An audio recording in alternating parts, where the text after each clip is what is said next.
Hello and welcome back to the Health and Harmony Goals podcast.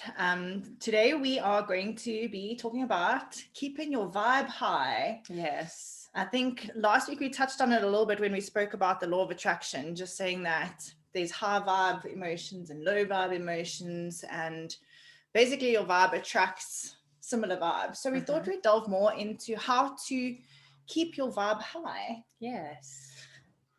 I'm excited. I thought she was going to carry on talking, so I was like, yes. And then she looked at me. I was like, okay, guys, this is my first coffee of the day. I mean, you can't see this video. It's a podcast, but the videos go on YouTube. This is the first coffee I've had today. And we've been up since early this morning. So please just forgive any brain farts that we have today. There's a lot going on in the moment. And Ra, I literally called you Ra.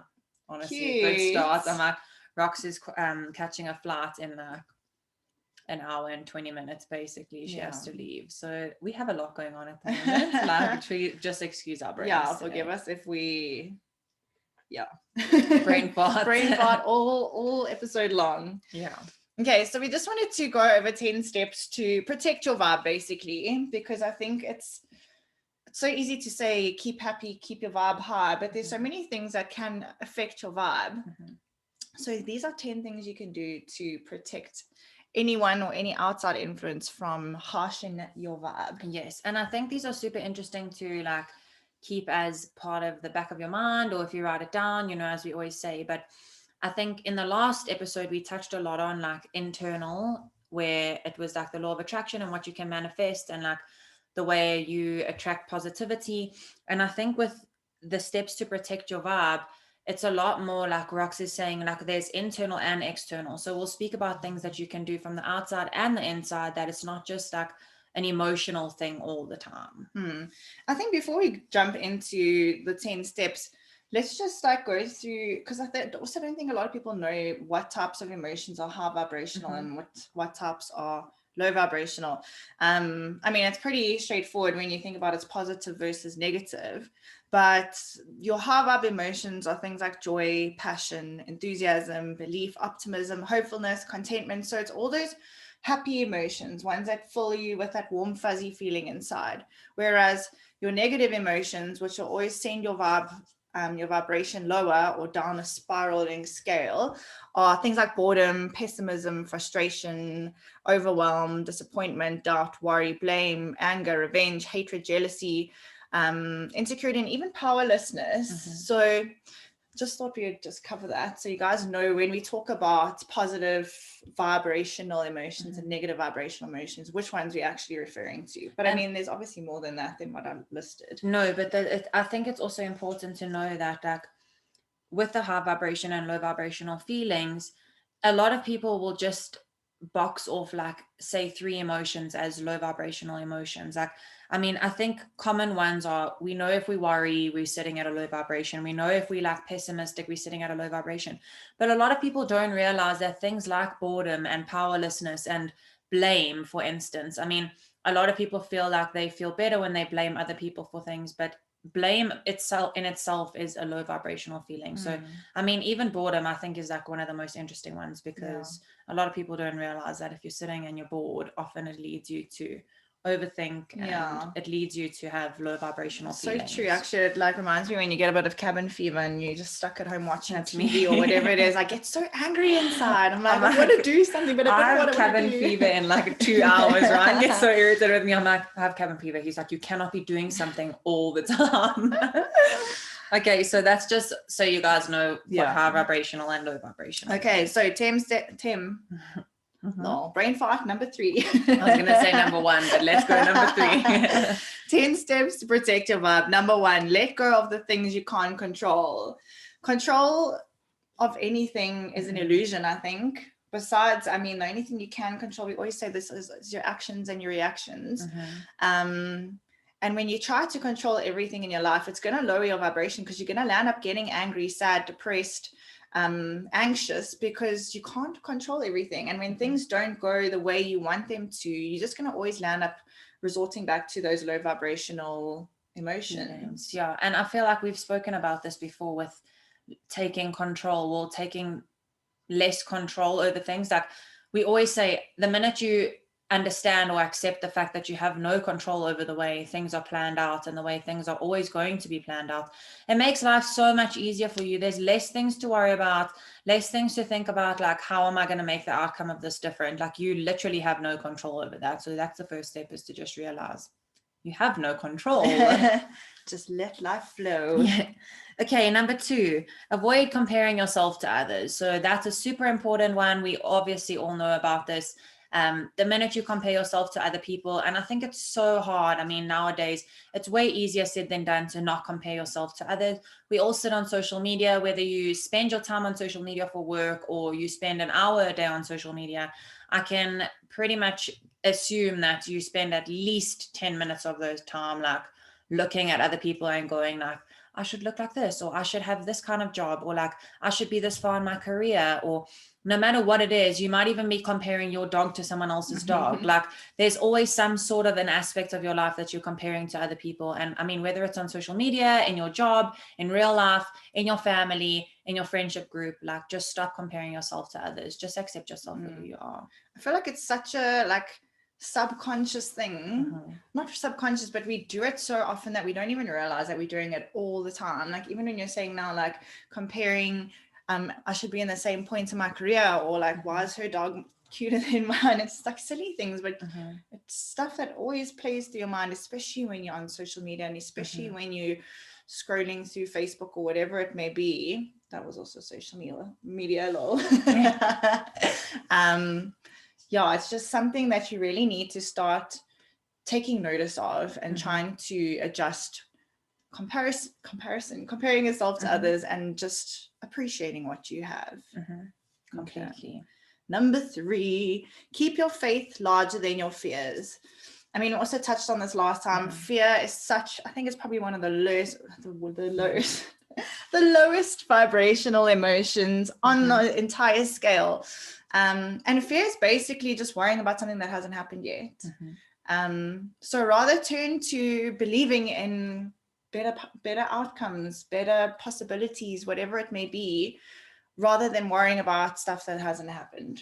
I think also, not even last week, like just in previous podcasts, more than once, we've touched on the fact that I think fear and anxiety are 2 main feelings that are always linked back to that feeling of control or not being in control.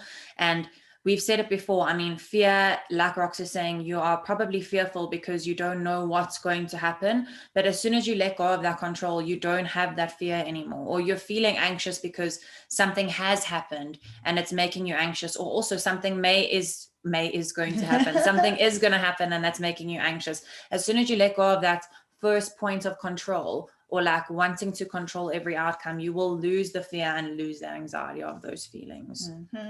Okay, number 4, don't do anything that doesn't feel right. We also touched on this last week. We say this all the time. We got it from Hala with, you have a full body yes or a full body no. Don't do anything that doesn't feel right to you. Yes, push yourself out of your comfort zone, make yourself like work harder in ways that you've never worked before, or like do things that would be different for you that will help you to grow in like a mental or spiritual or physical way. But don't do things that make you feel uncomfortable, and definitely don't do things that in your serious gut feels like I should not be doing this, because more often than not, I mean, you can use the example, it sounds so silly, but when you were a kid, like, or when you were in primary school, even high school, like in a group of friends, and there's that peer pressure going around, and like everyone wants to do something, and you can really feel inside your stomach like, this is not me and I should not be doing this. And I'm assuming, because it happened to pretty much all of us, that 9 out of 10 times you got into shit for that afterwards, because it was something wrong that you shouldn't have been doing. So just listen to your gut. As we always say, your gut always knows best. Always knows best. Okay, number 5. Don't be afraid to spend time alone. I love this. So many people always try to keep themselves busy and surrounded by people or distractions, and you never really get to spend time alone with yourself. And that's when I think the most internal and like spiritual growth occurs, because you can actually sit with your thoughts, think about what you want to do with your life, what you need to change in your life, What else? I think the more that you also spend time by yourself, I mean, at the beginning, it's really difficult. Like my mom always says to me, for example, she finds it so hard to meditate, or used to find it so hard to meditate or practice yoga because her mind is busy, like constantly. My mom overthinks everything. Like we literally cannot watch a TV show together where she doesn't like pause and she's like, what are we going to do about that? And I'm just like, Mom, how did you even think about that? And the longer you, or the more often you spend time with yourself, I think the more you appreciate the time with yourself and the more you want to spend time on your own, because you start to love that time by yourself and you realize that there's so much going on in the world around you all the time that place of yours is actually a safe space where you get to be on your own. And no one's saying spending time on your own is going into your bedroom, closing your door, telling everyone to leave you alone for an hour and like meditating for a full hour. Spending time on your own could be listening to music or painting or listening to a podcast or drawing or going for a walk. I mean, you could read. There's literally anything you could do in a short space of time, whether it's 10 minutes or an hour or 2 hours to spend time on your own. And it doesn't have to be like in full meditation mode. I'm like, I work from home, so I'm basically at home by myself most days, but obviously I wouldn't count working as time spent by myself on myself. But my favorite things to do when I'm at home, especially when I'm taking a break for work or whatever, from work, is to make a cup of coffee, go sit outside on my patio and just stare at the trees and the birds outside. That's my alone time. That's like my meditation without meditating. And it's so funny because you crave that time. Like I also said that when we moved into this place, like the one tree we have in the garden, there are so many birds in the morning, and like just going outside with your cup of coffee in the morning and being able to sit and listen to the birds is like the best thing in the world. That eventually I would like wake up earlier because I was excited to have my coffee and sit outside. And you don't realize that's your time spending time on your own. You don't have to set aside different time. Like you've done it. Congratulations. Naughty badge. Naughty badge for you. Okay, number 6 is to avoid gossip and bashing others. So I think this is very, very difficult for every single person. I think no matter how spiritual you are or how much you're on a great journey, we always find ourselves in some sort of a way speaking badly about someone or saying something that we shouldn't say about somebody. But the more you become aware of it, the easier it is to catch yourself out. The same thing as we said in our last podcast about catching yourself out in your mind when you're saying bad things about yourself. You need to be able to do the same thing when you're speaking about other people. You may have a lot of resentment or a lot of pain that's held up inside of you, and that's okay. But maybe write it down, maybe speak about it to yourself. But the minute you sit and gossip, it's the same thing that we talk about with negativity breeding negativity. And we say like hatred is not cured by hate, hatred is cured by love. You can't sit and spew gossip and rubbish about other people, although the stuff that you're talking about may be 100% true. It's not your space or your right in this world to sit and have a conversation about somebody else's life in a negative light and then expect your life to be completely positive. It's never going to work. It's like, yeah, and like we say, you always attract what you give out. So I mean, if there's one thing that I think will help you to stop talking badly and gossiping about other people, is to in that moment be like, would I feel nice if someone else was talking about me like this? 100%. That's always going to make you realize I'm being a little bitch. And he also, I mean, even in Jay Shetty's book, like he speaks about gossip and like how in a working environment, he would sit there and like people would sit and gossip at lunch and he would literally just sit there and not say anything. And no one's saying that you need to control all the people around you. If they want to sit and gossip, that's 100% fine, but you don't have to input or say things. And if they ask you like, why do you not have anything to say? You just be like, I don't have anything to say. You also don't have to explain yourself to people. You just don't have anything to say. And also another really easy way to catch yourself out, and I know because I do it myself, I'm not sitting here and preaching and being like, I've never said anything bad about anyone, but I am more conscious now about gossiping about people, that when I do want to say something about someone that maybe that I've heard or I want to share with like a family member or with rocks or whatever the situation is, I know I always say before, I don't want to gossip, but, and I'm like, when you do that, stop after the but, because you know you're about to gossip. Like you are literally excusing yourself for gossiping. So the minute you say that, you already know what's coming out of your mouth. So just stop after that. And if you guys want to read a good book, that kind of this is one of the 4 points that he speaks about. It's called the 4 agreements. It's basically 4 agreements that you need to make with yourself to make your life and make your life better and also live a better life. And the one is, do not speak harshly or do not judge others. And there's probably a few chapters on that. So if you want more information and you feel like you need help, that's a great one. That's a great book to read, because we all need help. We all need help somewhere. Okay, number 7, speak kindly to yourself and to other people. I mean, this kind of relates to the judgment and the gossiping, but it's so important to speak kindly to yourself, especially, and then obviously to other people. And you'll see once you start to be more gentle and be more kind and be more like forgiving towards yourself, you just feel all around better about yourself.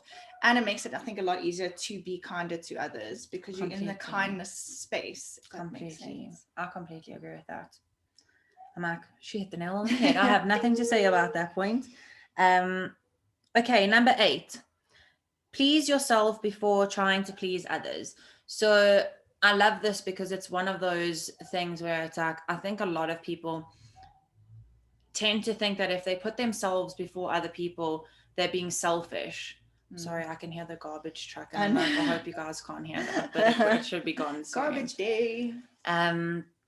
Also, what a random time. Anyway, I even lost my train of thought there. Okay, so please yourself. Yeah, so a lot of people seem to think like if they put themselves first, they're being selfish, and it's not. I read this quote and I've seen it actually quite a few times since the first time I read it, but it basically says that putting yourself first is not saying me first, I'm more important, but it's saying me too. Like you matter just as much as everybody else matters in your life, if not more, as we always preach, because you do matter more than everybody else. You do come first. But if you are one of those people that struggles to see that you are important or that you mean as much as everyone else in your life, just think about the fact of you might not say that you need to come first, but you're just as equal to everyone else. So please yourself before you please everyone else. It's like, I was actually thinking about this on the flight back from Cape Town, because I was like, you know, when you're on the plane, they literally do not even let moms help their kids with the oxygen mask. You have to help yourself first. Like, because if you don't help yourself first, you literally cannot help anyone else. When those oxygen masks drop out of the roof, you cannot help anyone else. They always say, help yourself first, because the minute you've helped yourself, then you can help everyone else. 100%. And I think this completely relates to life in general. Like, help yourself, help yourself, help yourself. It's the same analogy as like when your cup is overflowing, all that excess that's overflowing is what you use to give to other people. But if you don't have a full cup, how the hell are you going to give anything to anyone else if you literally have nothing for yourself? I thought you were going to pull out a RuPaul. How the hell are you going to love anybody else? Yeah. How are you going to love anybody else? Okay, number 9. Stay away from people who drain your energy. Oh, I can go on for hours about this, but round of applause. Round of applause. I think a lot of people feel forced to keep people in their lives, and I just, at the end of the day, I'm like, why? Why? You choose who you want in your life and who you don't want in your life. If someone makes you angry, makes you sad, makes you crazy, why are you keeping them in your life? If they're not contributing any of those high vibe emotions to your life, kick them out. Yeah, that's all I have to say about that, guys. No, I completely feel the same. I'm like, and you guys will know. I mean, there are people that make you feel, like Rox was saying, you may go away from a situation every time you speak to someone and feel utter anger, or you may feel even hatred, which is such a terrible feeling to feel. I know that I've had certain people in my life which I no longer have in my life, for the reason being that every single time I made plans or was around them, I felt physically drained afterwards. And that's a sign. Like, what is it about that person that's making you feel that way? You may not feel anger, you may not feel hatred or anything like that, but you just feel like you have to give so much of yourself to that person that you actually have nothing left after even spending an hour with them. I mean, it's like we always say, you can't really help people until you help yourself, but you can have people in your life that really do need your advice and really need your help, but people also need to help themselves. Like, you can't be giving and giving and giving and giving people advice all the time, and they're like sucking things out of you like a leech, but they make no changes in their life. And every time they see you, it's just like this pool of negative emotion and complaining, and nothing is different, but you are changing, and you will outgrow those people. So don't be scared. Like Rox said, if you literally feel like you cannot have someone in your life, No one's saying send them a message and be like, listen, here it is. Dear Stacey Joe. I cannot have you in my life anymore. Like, you really drain the absolute living soul out of me and you make me feel anger and hatred. I promise you, if you just spend less time with those people, that's what happens in life with friendships. People drift apart and that's completely okay. People outgrow each other. You just don't have to talk and you don't have to spend as much time and you don't have to make plans specifically to see those people, and you'll see you guys will eventually drift away and you'll be able to make new friendships in your life. 100%.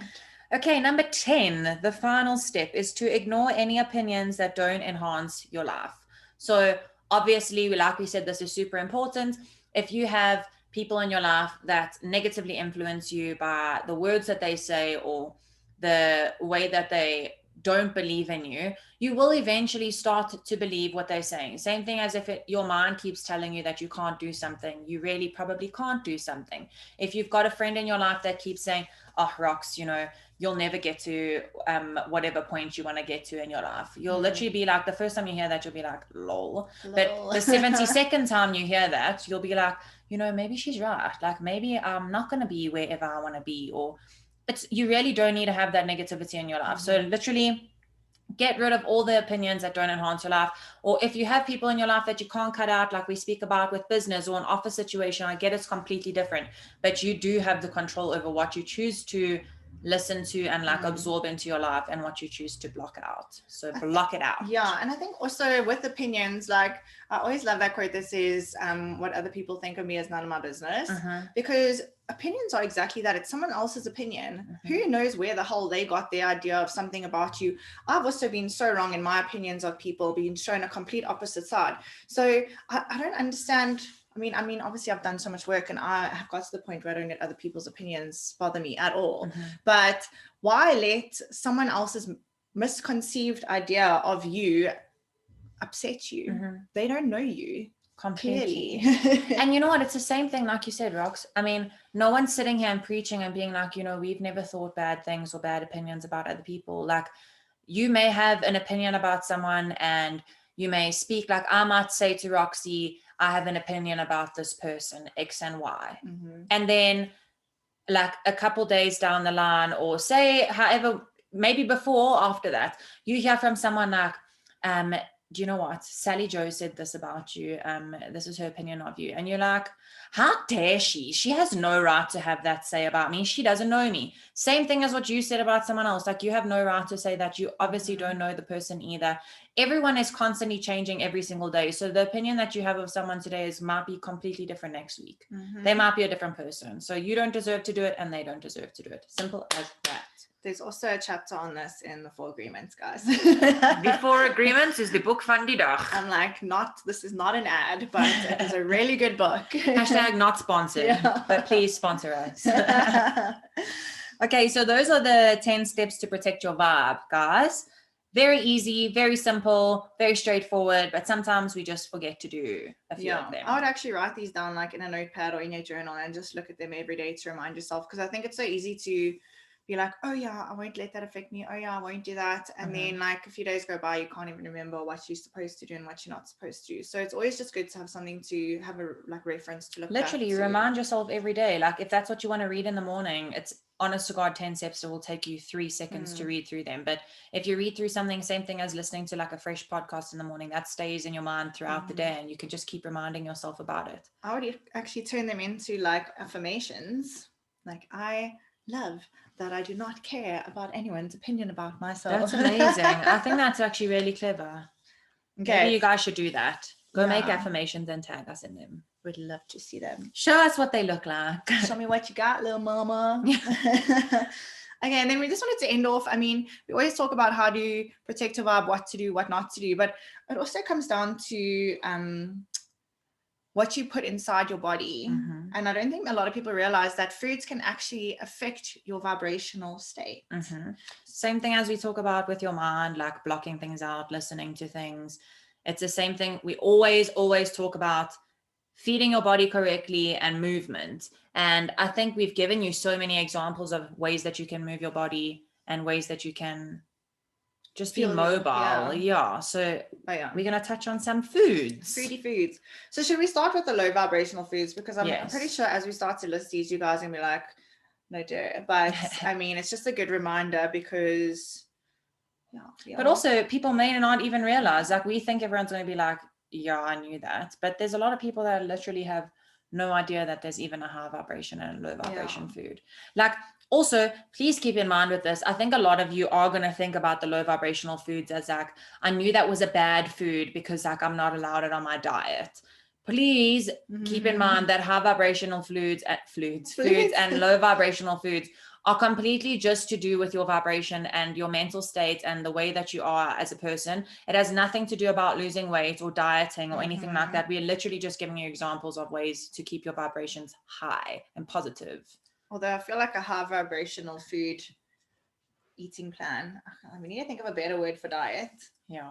Because I don't like a high vibrational lifestyle. Yes. You need to be able to eat high vibrational foods. I feel like you will be in your best shape ever if you follow a high vibrational lifestyle. Literally, high vibrational lifestyle. Okay, so the low vibration foods are things like sugars, sweeteners, white rice and flour, genetically modified anything, meat, fish, and poultry, obviously within reason. I think it's just in overflows. And also it depends on the person. I just know that I feel so heavy and lethargic and like when I eat. Well, I don't eat meat anymore, but when I used to eat meat, I used to feel that way, especially if I ate too much. Biltong especially. Yes. But that's a problem because I just couldn't stop eating it. Give me more. Okay, then processed foods. I mean, processed cheese. I don't even know what they put in there. It looks like plastic. It literally looks so gross. Frozen foods are actually, I don't know, some frozen foods are good because I know with picking, some farms pick and immediately flash freeze, which actually keeps the nutrients better, but then obviously there's other ways of freezing foods that's not great. Certain oils, obviously deep fried foods, microwave foods. I don't know if you guys know, but microwaving food actually can change the whole genetic makeup of the food. So, and most times it turns it into not such good things. And guys, no one's saying like if your food is cold that you shouldn't pop it in the microwave for 30 seconds. Like we're just saying do not cook meals in the microwave. Sodas, obviously the ones packed with sugar, alcohol, that's a no-brainer. Come on, man. Coffee. I'm like, alcohol and coffee. Why do we do this? Everything in moderation. Yeah. And then chlorine and fluoride treated water. I mean, that's interesting because I know, fluoride actually can cause cancers. Yes. And that's in our toothpaste, it's in our water. It's actually quite scary. And then like your animal byproducts such as milk, yogurts, cheese. So those are all foods that can lower your vibrational frequency. And then, but I think once again, guys, as we've said, everything in moderation. So these low vibrational foods, like if you are just eating this whole section of low vibrational foods in your daily regime, you are going to feel probably shit and probably like low on energy, really not yourself. You may even start getting depressed. Like I know that happens to me if I don't eat not correctly, but if I don't eat the way that my body's used to and I start indulging, like for instance, alcohol and coffee is something that you drink. It's not even something that you eat, but I know that if I drink too much coffee, I really do feel shit. It's simple. It's really simple. It's just about moderation. Completely. I mean, if you are also someone that is like a full dairy lover and you drink glasses of milk, like it's not healthy for you and it's really not going to be great for you either way. But if you have like one serving of milk every few days because that's what you really love in your tea or coffee, or you're having like, I don't know, some cheese on like 2 meals a week. I'm not trying to restrict you, but I'm just giving an example. I'm like, I eat cheese every day. Literally, I'm like, but in moderation. I ordered a freaking veggie wrap from Nando's last night and I was like, can I have cheese on the wrap? Because guys, I only just started eating dairy now after like 2.5 years. Do they not give me a slice of processed cheese? Oh, no. Depression station. I literally looked at it. I was like, this makes me feel sick. Next time I'll put on my own cheese. I was like, literally, next time I will just order pineapple. Yeah. Okay, guys. So some high vibrational foods are obviously fruits and vegetables, nuts and seeds, fermented foods, so like kimchi and those types of sauerkraut. Yeah, you eat a lot of sauerkraut. Everyone thinks I'm so crazy when I always post, does anyone else love sauerkraut as much as me? Everyone's like, no. Definitely not. Definitely not. Herbs and spices, herbal teas. It's always good to like swap out your 7th coffee for herbal tea. Oils. So high vibrational, I just said vibrational. High vibrational oils are like olive oil, coconut oil. The low vibrational oils would be like canola oil and those types of sunflower Yeah. oils that you Those fry highly over-processed. things in. Okay, and then legumes, so like beans and chickpeas and those types of things. Then raw chocolate. Raw chocolate. So I think like when we talk about raw chocolate, it's like probably 80% up dark chocolate. And I think only Lindt does that, which is shit because it's so expensive. I think so, but it's so worth it. It's so worth it. I mean, a lot of people tell me it honestly tastes like tree bark, but I'm like, you're also not supposed to eat the whole slab in one sitting anyway. Like, but it is what it is. Then Himalayan salt. Rox and I are big on Himalayan salt. We literally only use, for those of you that don't even know what Himalayan salt is, it's pink salt. It's the pink one. Yeah, so you should actually only use pink salt in all of your cooking and everything that you do. You shouldn't actually have iodized salt in your house at all. No. Then dark leaf. Yes. We apologize again. I was like, I did speak to you at the beginning about this, but I'm finished my coffee now, so I should be better. Dark leafy greens, so like kale and spinach and all those delicious things. Also, once again, no one's saying you have to eat them raw. Like, spice it up, do some good things, put some herbs, like make it delicious. And then apple cider vinegar is always something that's great for you, whether you use it in cooking or whether you like add it to a bit of water and down it in the morning. Then obviously water, we know water is great for you. And then grains. So keep in mind with grains, it's like buckwheat, brown rice, spelt. I use like barley, those types of things in cooking. And yeah, I mean, as you can see in a high vibrational food regime, no one is saying to you, cut out protein, cut out carbs, cut out this, cut out that. Like you literally eat grains, but you just pick the best of. Yeah.